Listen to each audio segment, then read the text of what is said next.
உலகத்தை விட்டு நீ போக முடியாது. உலகத்தை விட்டு நீ போக முடியாது. பாவத்தை செய்தால் ஒரு மனிதன் பாவத்தை செய்தால் அந்த பாவத்துக்கு அவன் பதிலை பெற்றுதான் ஆகணும். அவன் பதிலை பெற்றுதான் ஆகணும். ஒரு மனிதன் நல்ல விஷயத்தை செய்தால் ஒரு நல்ல விஷயத்தை செய்தால் நன்மையானவைகளை பெற்றுக் கொள்வார். நன்மையானதை பெற்றுக் கொள்வார். தீமையை செய்தால் தீமையானவைகளை பெற்றுக் கொள்வார். தீமையாக பெற்றுக் கொள்வார். இயேசுவானவரே பாவத்திலிருந்து உன்னை பாவத்திலிருந்து விடுதலையாக்குவார்.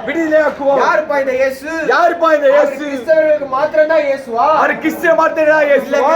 இல்லங்க. மனிதனாய் படைக்கப்பட்ட ஒவ்வொரு மனிதனுக்கும் அவரே ஆண்டவர், அவரே இரட்சகர், அவரே மிக இரட்சகர். அவரே அல்லாமல் உன்னுடைய பாவங்களுக்கு மன்னிப்பே கிடையாது. ஒரு நாளும் மன்னிப்பே கிடையாது. உன்னுடைய பாவங்களுக்கு மாத்திரமல்ல, என்னுடைய பாவங்களுக்கு மாத்திரமல்ல, என்னுடைய பாவங்களுக்கும், என்னுடைய பாவத்துக்கும், என்னுடைய குடும்பத்தின் பாவங்களுக்கும், என்னுடைய குடும்பத்தின் பாவங்களுக்கும், குடும்பத்தின் சாபங்களுக்கும், என்னுடைய குடும்பத்தின் சாபங்களுக்கும், இந்த அண்ட சராசரி பாவத்தை நிறுத்தி செய்கிற திருவாதிர பலி ஆண்டவராகிய இயேசு கிறிஸ்து நம்முடைய மீறுதல் நிமித்தம் அவர் அடிக்கப்பட்டு நம்முடைய பாடுகள் நிமித்தம் அவர் நொறுக்கப்பட்டார். சமாதானத்தை உண்டு பண்ணுமாக்கினை அவர் மீது வந்தது. அவருடைய தழும்புகளாலே குணமாகிறோம். நாம் இன்று குணமாகிறோம். காலத்திலே பாவத்தை மன்னிக்க வேண்டும் என்றால் ஒரு ரத்தத்தை சிந்தப்பட வேண்டும். அது என்ன ரத்தம்? ஆட்டு ரத்தமா இருக்கலாம், அது ஆட்டு ரத்தமா இருக்கலாம், அது கோழி ரத்தமா இருக்கலாம். ரத்தம் சிந்தப்பட்டாதான் அந்த ரத்தம் சிந்தப்பட்டதா பாவங்கள் மன்னிக்கப்படும் என்று நம்மளுடைய பாவங்கள் மன்னிக்கப்படும் என்று எண்ணங்கள் இருக்கிறது. நம்மளுக்கு ஒரு எண்ணங்கள் இருக்கிறது. அந்தபடியே உண்மைதாங்க. அது உண்மைதாங்க. ரத்தம் சிந்துதல் இல்லாமல் ஒரு நாள் ரத்தம் சிந்துதல் இல்லாமல் ஒரு மனிதனுக்கு பாவ மன்னிப்பே கிடையாது. ஒரு நாள் பாவ மன்னிப்பே கிடையாது. அதேபடிதான் இயேசுவானவர் அவர் தேவனுக்கு சமமாக இருப்பதை கொள்ளையாடின பொருளாக எண்ணாமல் தன்னைத்தானே வெறுமையாக்கி அடிமையின் ரூபம் எடுத்து மனித சாயலாகவே மனிதனுக்காக வந்தார். அவர் இந்த உலகத்துக்கு மனிதனாகவே வந்தார். இயேசுவின் பிறப்பின் நிமித்தம் இந்த உலகம் மிக சந்தோஷமடைந்தது. இயேசுவானவர் அவர் 33 ஆண்டுகள் வாழ்ந்தார். அந்த 30 வயசு வரைக்கும் தன்னுடைய தாய்க்கும் தகப்பனுக்கும் அவர்கள் கீழ்ப்படிந்தார்கள். அந்தபடியே அவர் 33 ஆண்டுகள் வாழ்ந்தார். அவர் போற இடெல்லாம் நன்மைதான். அவர் போற தேசமெல்லாம் ஆசீர்வாதம் தான். ஏனென்றால் தேவனுடைய குமாரன், அவர் இயேசு கிறிஸ்து. அவர் தேவனுக்கு சமமாக இருந்தார். அது எல்லாம் ஒரு பொருட்டாக எண்ணாமல் பாவியாக மனிதனாகிய உனக்காகவும் எனக்காகவும் அவர் மரித்தாருங்க. அவர் சிலுவையில் மரித்தாருங்க. இந்த உலகம் சொல்றது உண்மைதான். இந்த உலகம் சொல்வது எல்லாம் உண்மைதான். ரத்தம் சிந்துதல் இல்லாம மனிதனுக்கு பாவ மன்னிப்பு இல்லைன்னு. ரத்தம் சிந்தல ஒரு நாள் மனிதனுக்கு பாவ மன்னிப்பு இல்லை. அது உண்மைதாங்க. அந்தபடியே இயேசு மனிதனுக்காக தன்னுடைய ரத்தத்தை சிந்தி அவர் சிலுவையில் அறையப்பட்டு அவர் மனிதனுக்காகவே மரித்தார். இயேசு மரித்தாரே. ஆனால் கிறிஸ்து அழிந்தது இல்ல. அவர் மரிக்கும்போது சொன்னாரே, நான் மரிப்பேன். மூன்றாம் நாளிலே உயிரோடு எழுவேன் என்று. உயிரோடு எழுந்துட்டாருங்க. இன்றைக்கும் அவர் உயிரோடு இருக்கிறார். இயேசுவை பற்றி உங்களுக்கு சொல்றோம்னா இயேசுவை தேடி நாங்க போல. எங்களை தேடி வந்தாருங்க. எங்களை தேடி வந்தது மாத்திரமல்ல, ஒன்றுத்துக்கும் உதவாத இருந்த எங்களை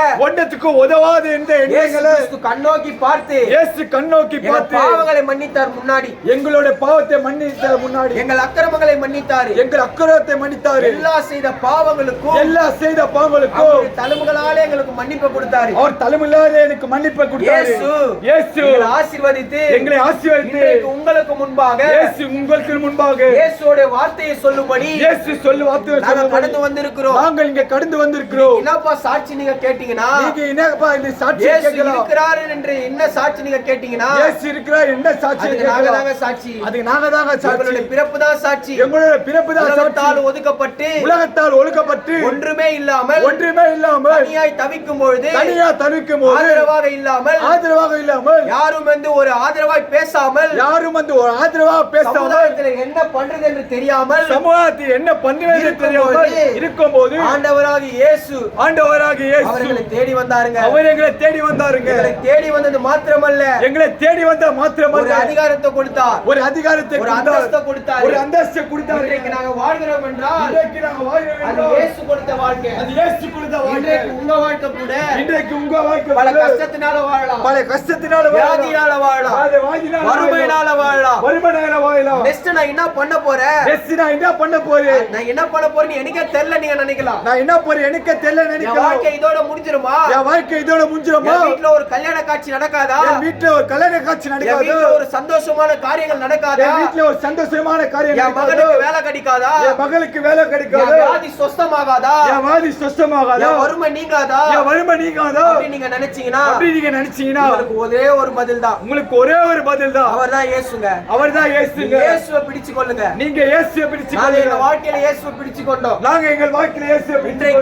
இன்றைக்கு நாங்க கேட்டதை பார்க்கிறோம், அதிகமாக எங்களை ஆசீர்வதித்திருக்கிறார். இன்றைக்கு இயேசு கிட்ட நாங்க என்ன கேட்டோமோ அதை காட்டிலே எங்களை ஆசீர்வதித்திருக்கிறார்.